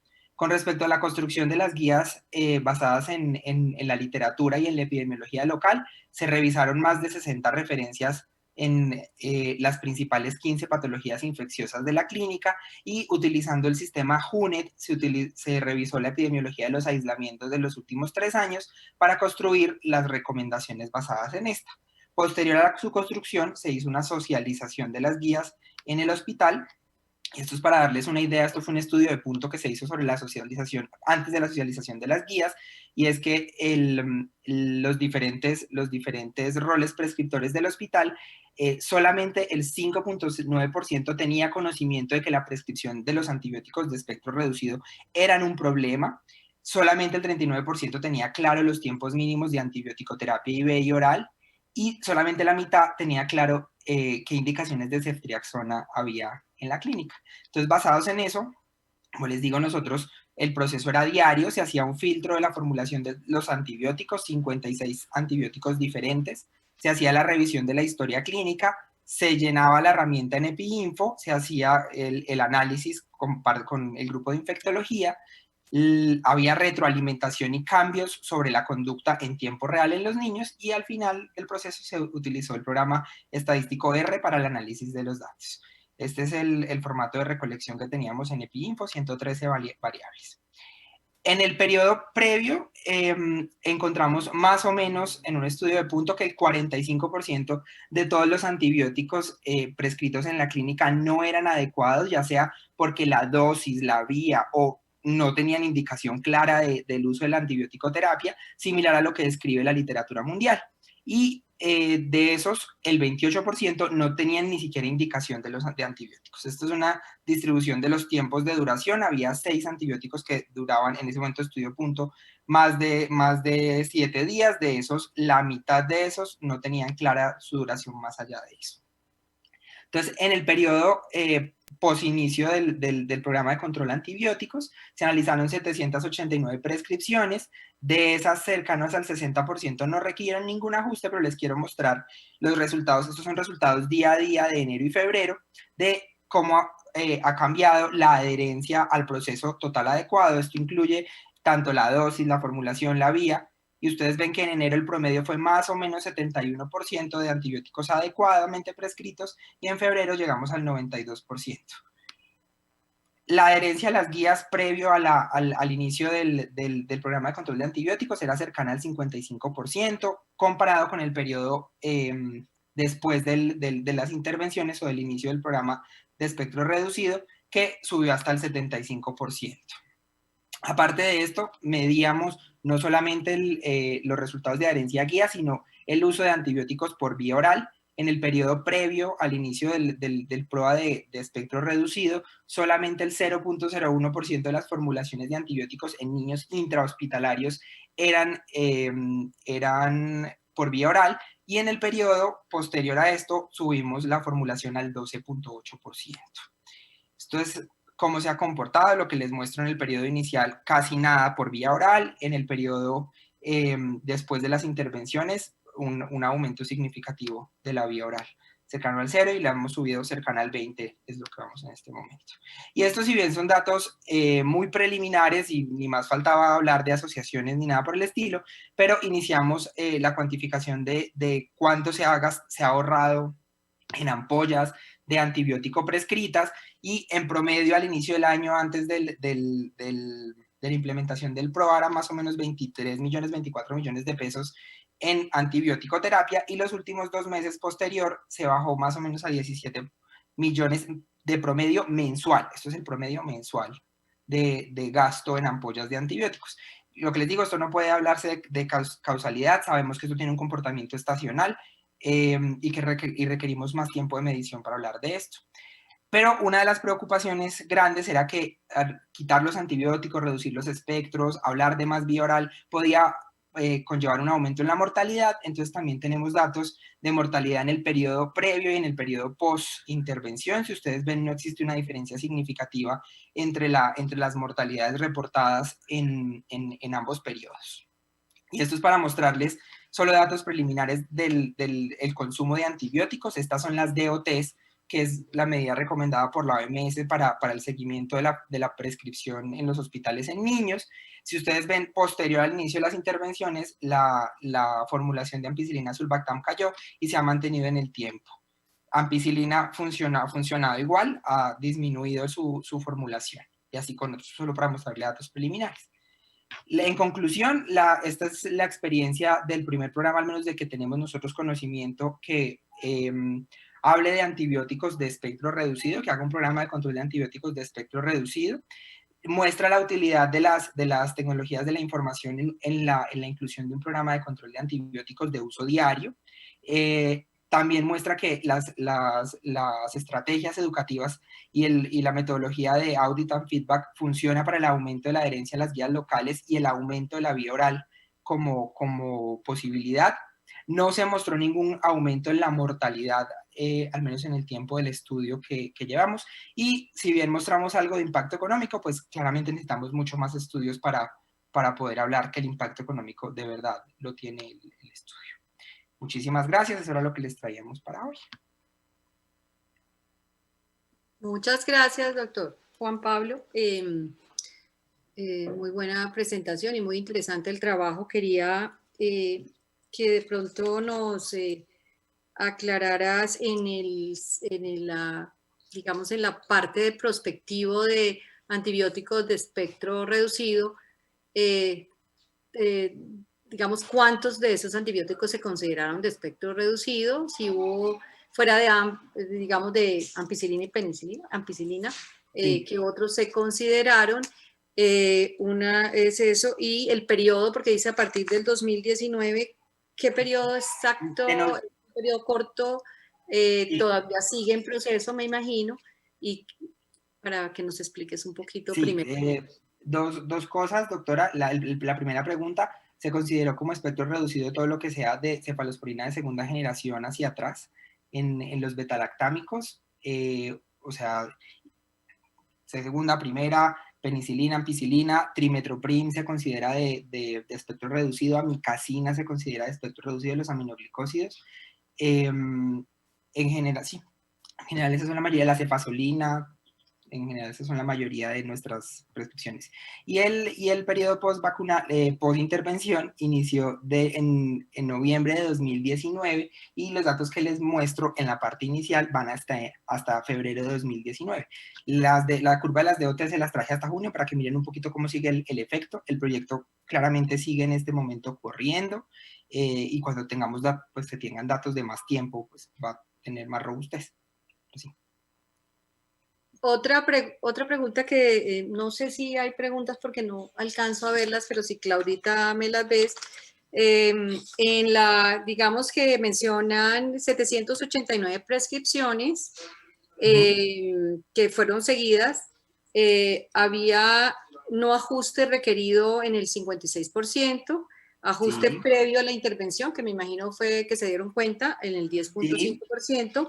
5.2% requirieron, pero queda un 18.3% que no se menciona qué pasó. Sí, sí, doctora. En esos hubo ajustes como de la dosis, hubo ajustes de la dosis o de la vía, sino que eran porcentajes mucho más pequeños, entonces sí, no les traje toda la distribución, pero era ajustes de la dosis, ajustes de la vía, por ejemplo, estaban también ahí.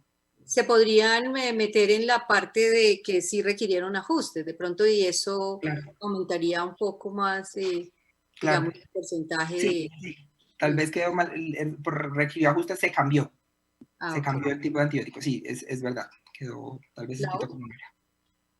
Juan Pablo, muchas gracias por tu presentación, muy interesante y muy importante, de mucha relevancia actualmente para todos nuestros servicios. Te quiero preguntar algo que me quedó la duda. Cuando ustedes dicen que es un estudio de antes y después, y mencionaste que el antes fue una prevalencia de punto y el después fue otra metodología, ¿estoy equivocada o fue así? Y si es así, ¿crees que sea comparable una prevalencia de punto y después ya evaluarlo las intervenciones de todos los días?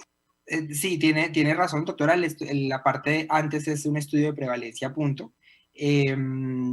Y obviamente requiere mucho más datos pues, para ser comparable, pero en eso estamos trabajando, en construir toda la base de datos previa, un año completo de programa para poder comparar un año con otro año. Ok, y la otra pregunta es, ¿cómo evaluaron adherencia a guías? ¿Cómo hicieron cuando hablas de que mejoró la adherencia a guías? ¿Cómo lo evaluaron? La evaluamos, como les contaba, habíamos construimos las guías de prescripción antibióticas del hospital, que hablan, digamos, no sé, tienen las 15 patologías más frecuentes infecciosas para su inicio empírico, entonces adherencia a guías con respecto a las guías del hospital. ¿E hicieron un cuestionario de preguntas específicas para evaluar adherencia? ¿Cómo Sí. hicieron específicamente? Con lo que nos referimos a adherencia a guías es que haya sido el antibiótico que la guía ponía como primera opción, que la dosis fuera adecuada, la vía fuera adecuada. A eso nos referíamos que estaba dentro de las variables del estudio. Ok, muchas gracias, Juan Pablo. Gracias. Creo que hay alguna otra pregunta, pero creo que no. Entonces, muy bien, Juan Pablo, muchas gracias. Vamos a continuar ya con el último trabajo, que es el 032, comportamiento de la COVID-19 en niños, niñas y adolescentes, Colombia 2020, presentado por Lina Yesenia Lozano Lesmes. Gina, ¿estás ahí? ¿Puedes compartir la pantalla? ¿Ah? Hola, buenos días. Buenas tardes ya. Buenas tardes. ¿Puedes compartirnos la pantalla, por favor? Sí, ya estamos acá cargando. E iniciar. Listo, muy bien. ¿Me confirmas, por favor? Sí se ve, ya perfecto, puedes comenzar. Bueno, buenas tardes a todos. Pues esta presentación y este trabajo es el producto de un trabajo realizado por Carlos Pinto y Lina Lozano. Nosotros pues hemos trabajado en conjunto a través del grupo de investigación Cuitzaute de la Universidad del Tolima, de la Facultad de Ciencias de la Salud, y con Carlos de la Universidad del Rosario. Entonces, digamos como antecedentes, nosotros tenemos pues conocimiento de la declaración de la pandemia por COVID-19 en el 2020, en el mes de marzo por la Organización Mundial de la Salud, donde pues se establecieron la alerta sanitaria internacional por la alta transmisibilidad de esta enfermedad en todos los países, por la gran afectación que tenía en toda la población, especialmente en los adultos mayores. Sin embargo, digamos que inicialmente el comportamiento de la COVID-19 se estableció que, pues si bien es cierto, los jóvenes y los niños eran susceptibles, tenían un menor grado de afectación comparado con otros grupos poblacionales, pero una mayor transmisibilidad para los otros. Entonces, digamos que una vez se estableció, se definió la pandemia y todas los estados definieron sus medidas de salud pública no farmacológicas para prevenir la transmisión de la enfermedad, hubo una limitación en el contacto entre los jóvenes y los niños, especialmente por la pues, eliminación de clases presenciales y eventos donde se permitían aglomeraciones de personas. Entonces, eso, pues, de alguna manera tuvo un efecto en la reducción de la transmisión de la enfermedad de COVID en la población niños y adolescentes. Sin embargo, pues sí es importante saber cuál es el comportamiento de esta enfermedad en este grupo poblacional, por lo cual fue nuestra pregunta de investigación, cómo es el comportamiento de la epidemia por COVID-19 en los niños, niñas y adolescentes en Colombia. Digamos, como previo, se han publicado varios estudios de forma preliminar, donde se incluye poblaciones, el estudio, digamos, uno de los que ha tenido mayor número de casos incluyó uno en China, donde incluyeron población pediátrica de 13.000 pacientes. Y pues de las características epidemiológicas, pues se sabe que tanto en niños como en adolescentes, pues la transmisión es igual que en el resto de población por contacto por gotas, e incluso pues en los recién nacidos el contacto estrecho pues también aumenta pues la probabilidad de contagiarse. Se ha determinado también que la población asintomática puede ser portadora y transmisora, y dentro de los síntomas más destacados se encuentra fiebre, tos seca, diarrea, congestión nasal y dolor de garganta en población pediátrica. Entonces nosotros nos propusimos describir el comportamiento de la COVID-19 en niños, niñas y adolescentes en Colombia para el año 2020. Inicialmente pues hacemos una descripción de tiempo, lugar y persona de la epidemia, describimos algunas características clínicas y comorbilidades y analizamos el comportamiento de la mortalidad por COVID-19 en esta población. Entonces, nuestra metodología básicamente es un estudio descriptivo de fuente secundaria. Nosotros utilizamos datos abiertos publicados por el Instituto Nacional de Salud y solicitamos acceso a la información a los cubos de CISPRO que tiene disponible el Ministerio de Salud y Protección Social. Algunos de estos cubos, pues, al momento no son disponibles para la población, pero dado, pues, a la vinculación que tenemos con la universidad, nos fueron concedidos esta información. Pues la población que se incluye en el presente estudio corresponde a los casos confirmados en Colombia de niños de 0 a 19 años. Y dentro del análisis de datos calculamos el número reproductivo efectivo a través del COVID-19 Estimator, que es una herramienta disponible por PAHO, utilizamos Stata para calcular tasas de incidencia específicas, ARGES para hacer una distribución, el comportamiento por lugar, las tasas de incidencia, hicimos un cálculo de exceso de mortalidad en esta población y algunas frecuencias absolutas y relativas de las demás características. Vemos como principal, nosotros usamos como fuente de información la base que está disponible por el Instituto Nacional de Salud. Esto es con corte al 23 de septiembre del 2020, donde en Colombia para la población entre 0 a 19 años se habían confirmado 78.340 casos, que esos representan el 9,9% del total de los casos en Colombia confirmados, de los cuales la distribución por sexo pues es con mayor frecuencia en hombres, aunque pues, con un 51,1%.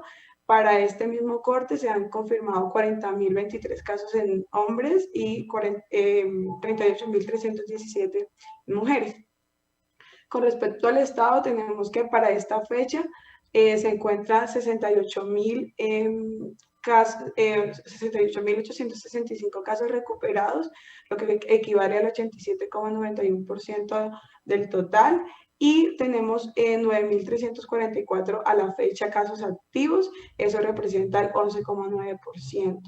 Con respecto a los grupos de edad, nosotros hicimos una división por quinquenios de edad para, digamos, metodológicamente poder calcular de acuerdo a las proyecciones DANE, organizamos y así vamos a presentar la información por quinquenios. Entonces tenemos que el grupo pues, con mayor afectación dentro de todos estos corresponden a los adolescentes entre 15 y 19 años, con el 39% de casos de este grupo, ¿no? De los 78.340, seguido de los adolescentes entre 10 a 14 años, con 19.000 casos, que corresponde al 25,1%, de 5 a 9 años, 15.763, que corresponde al 20%, y los niños de 0 a 4 años, 11.000 casos, que representan el 14,9%.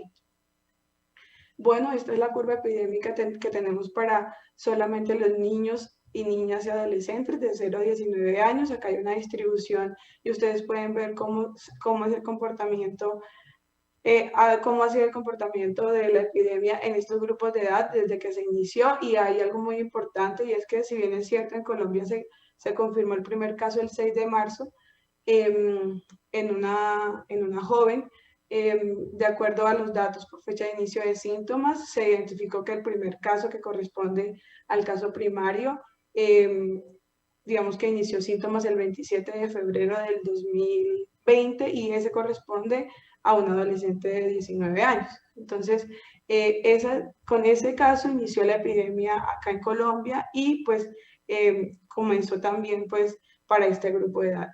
El comportamiento, digamos, en términos del tiempo, tenemos acá un pico que corresponde a mediados finales de julio, donde vemos acá un pico bastante alto con respecto al número de casos. Esto es fecha de inicio de síntomas. Digamos que corresponden todos los grupos de edad el mismo comportamiento. Sin embargo, pues ustedes pueden observar acá que los adolescentes entre 15 y 19 años pues tienen mayor grado de afectación para la enfermedad COVID-19. Con respecto a esto y teniendo en cuenta la dinámica de la transmisión, nosotros hemos calculado el número reproductivo efectivo para este grupo especialmente, este grupo poblacional especialmente, y tenemos que para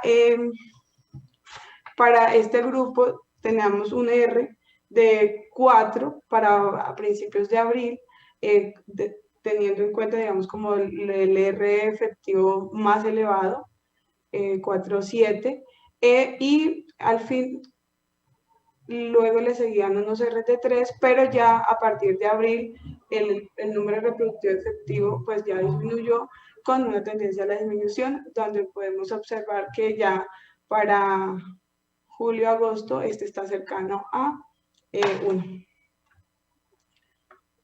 Bueno, nosotros entonces calculamos las incidencias, las tasas específicas de COVID-19 por grupos de edad. Acá presentamos la distribución por departamentos y por distritos. En general, la incidencia fue de 410,6 casos por cada 100.000 niños y niñas y adolescentes, digamos, para todos los grupos de edad, con el total de casos acumulados, pero sí encontramos unas diferencias por quinquenios de edad. Entonces, en el primer mapa podemos observar que la incidencia, la tasa de incidencia corresponde a 250 casos por 100.000, mucho menor que el resto de los otros grupos poblacionales, y en este nos llama la atención que la principal ciudad o sí, entidad territorial que mayor tiene la tasa con mayor incidencia es Bogotá, seguida de Barranquilla, Cartagena, Santa Marta y Amazonas, que tienen tasas entre 300 y 500 por cada 100.000 habitantes en niños entre 0 a 4. Qué pena contigo, te queda un minuto para presentar. Ok, listo. Y bueno, acá podemos observar la distribución en todos los grupos de edad. También encontramos acá las características clínicas de la población, donde encontramos que pues el 16% de los casos fueron asintomáticos, pero aproximadamente el 80% corresponden a casos leves, ¿no? Dentro de los síntomas principales tenemos tos, fiebre, dolor de garganta, fatiga. Esta información se obtuvo de los cubos del Ministerio de Salud y Protección Social y se encuentra la distribución por grupos de edad, donde la tos, por ejemplo, afecta pues a todos los grupos de edad y, digamos, dentro de los 15 a los 19 años es donde se presentan estos síntomas con mayor prevalencia. Acá hicimos una variación de la combinación de los síntomas de COVID-19 en todos los casos de 0 a 19 años, donde pues evidenciamos que la tos, fiebre y dolor de garganta son los síntomas principales, pero también hay una serie de combinaciones que pues se presentan en este grupo de edad. Dentro de las comorbilidades encontramos para todos los casos, acá se analizaron 1.425 casos, el asma como principal comorbilidad, luego le siguen las enfermedades huérfanas, diabetes, cáncer y VIH en menor proporción. Con respecto a la mortalidad, encontramos que dentro de los 73.000 casos tenemos 69 muertes confirmadas por COVID-19. Eso corresponde a una letalidad para ese grupo de edad de 0 a 19 de 0,09% y una tasa de mortalidad de 0,43%. Encontramos entonces la distribución por grupos de edad, donde pues tenemos muertes en todos los quinquenios, y hay una concentración en el tiempo en el mes de julio. Y quisimos calcular el exceso de mortalidad por todas las causas. Acá no está relacionado con COVID, sino por todas las causas en la población entre 0 a 19 años, para determinar si el efecto del aislamiento preventivo tuvo un exceso o una disminución en la mortalidad. Y ustedes pueden observar allí que para las semanas 11 y 13, que corresponde a cuando se inició la cuarentena, sí se evidencia una disminución en la mortalidad. Sin embargo, está dentro del comportamiento histórico de los últimos 5 años de mortalidad para estos grupos de edad. Bueno, como conclusiones, la COVID-19 afecta en niños y niñas y adolescentes, afecta al 10%, corresponde al 10% de todos los casos confirmados en Colombia. Tenemos las tasas de incidencia más elevadas en adolescentes. El comportamiento en términos de tiempo es similar al de la población total. Las ciudades de la región Caribe son las que presentan mayor afectación. Tenemos la tos y fiebre como síntomas principales, el asma como la principal comorbilidad, y la letalidad se presenta pues es mayor en los niños y niñas de 0 a 9 años. Como limitaciones pues se encuentra como se debe al tipo de estudio, la limitación de la fuente que nos da la fuente de datos, que corresponde a un sesgo de información. Recordemos que esta fuente de datos inicialmente se da para sistemas de vigilancia en salud pública, más no para investigación, lo que corresponde a una limitación. El subregistro de la información dentro de ese mismo sistema, la presencia de esta enfermedad en los asintomáticos que pueden no consultar, y que pues eso también tiene un sesgo dentro de los datos, la no inclusión de otros signos y síntomas dentro del seguimiento dentro de los sistemas de información, como síntomas gastrointestinales, y la no disponibilidad de información como de síndrome inflamatorio multisistémico que se ha evidenciado a través de las alertas de PAHO que están relacionadas con COVID-19 en esta población. Muchas gracias. Gracias. Mira, no nos queda sino un minuto realmente para preguntas, pero quería simplemente a ver si nos resumes cuáles son las diferencias entre el resumen enviado, que es prácticamente la mitad del reporte de casos que hoy, obviamente porque es al 23 presentas, porque en las conclusiones hay algunas diferencias y también en algunos resultados también se ven diferencias. ¿Qué nos puede resumir en un minuto?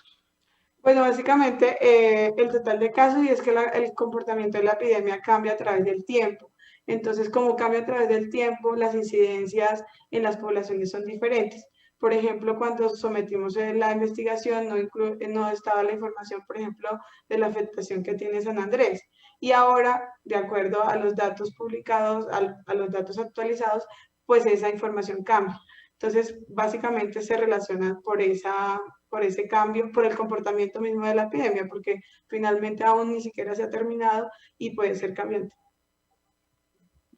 Bueno, Claudita, gracias.